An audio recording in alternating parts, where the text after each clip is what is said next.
One thing that also shocked me here in Germany was the cold.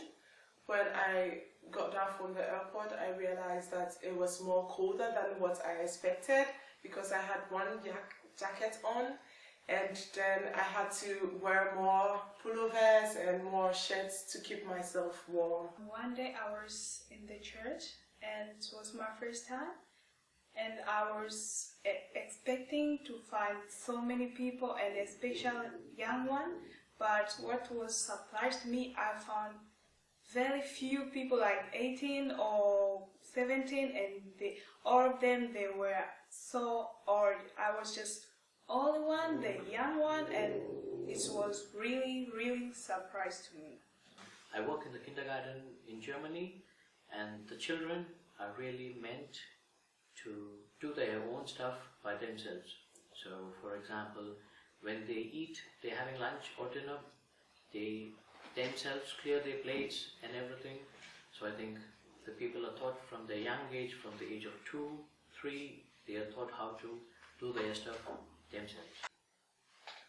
The thing which was very surprising for me was Germans run after being perfect, which like for example the dining ambience, even for a family dinner, and bicycle costumes, and appropriately dressing for occasions, and these things are very surprising for me, and ultimately I find them to be very stressful. There's also one thing I learned about time planning, and this is to keep a calendar, because I realized that every single person that is in Germany comes and says, "Oh, Esther, I have time on Monday at 11 to maybe 12 o'clock. What are you doing at this particular time?" And I realized I had nothing to say because at these times I had planned nothing. And this made me learn to buy a big book and then start keeping a calendar then.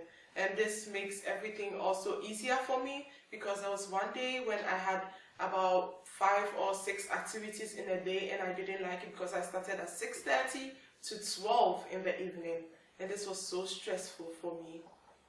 I find it really impressive when people, even within their own family, within even husband and wife, when they say thank you, sorry.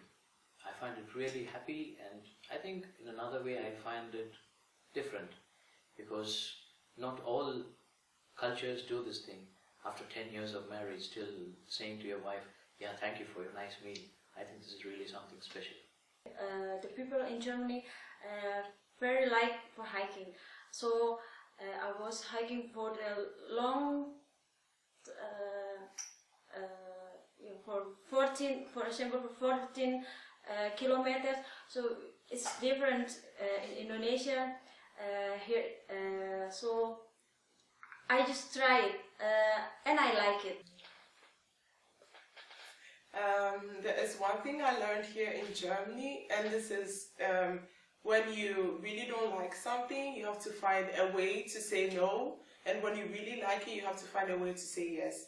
Because there was one time when I was going shopping with a friend, and I didn't know that she was buying this particular dress for me. So she asked if it looked really good, and I said, "Yes, it looks really, really good." And then in the end, I found out that she was buying it for me, and I wasn't really happy. And there was this other time with food. They asked me if the food tasted really good, and I said, "Oh, it was the best food ever."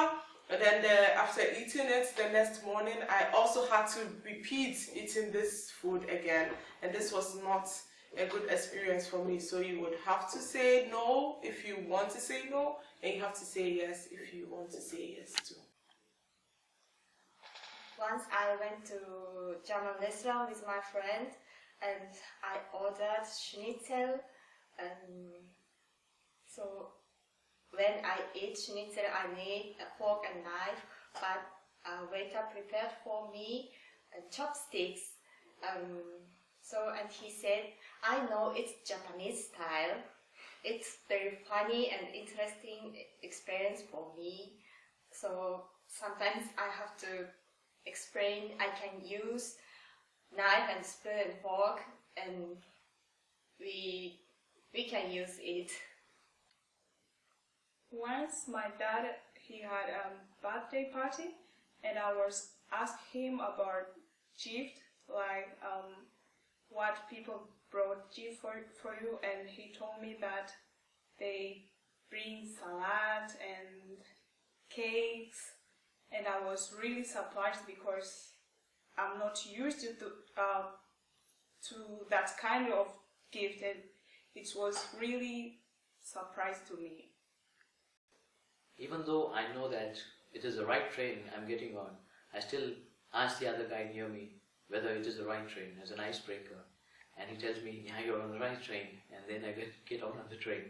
And once I met a guy on the train where it was a night train and he was going to his home back, and he was a pilgrimage, and he told me hi and hello and everything.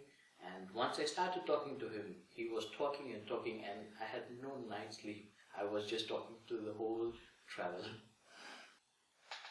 In the beginning, when I heard youngsters speaking about faith and sharing about them, I felt they are very doubtful and they are not believing at all. But eventually I found I should start questioning my faith, and I ended up breaking my foundations, and this was very important, and I'm going to carry this throughout my life. In South Africa, it's very difficult to get married for two women or two men, because it must be a special priest that must marry them. And here in Deutschland, everything is open, everything the people accept who you are and what you are doing. There was one thing I realized here in Germany, and this was a bit surprising because people were wearing anklets and people were piercing so much, and even the men get to pierce with very big holes, which looks really painful. And I was a bit surprised because in Ghana, mostly when you wear an anklet, it's normally for prostitutes or lesbians or things like this. There is not a good connotation behind this. But here, everyone gets to wear what he wants and things like this. And I realized you get to do whatever you want then. Yeah.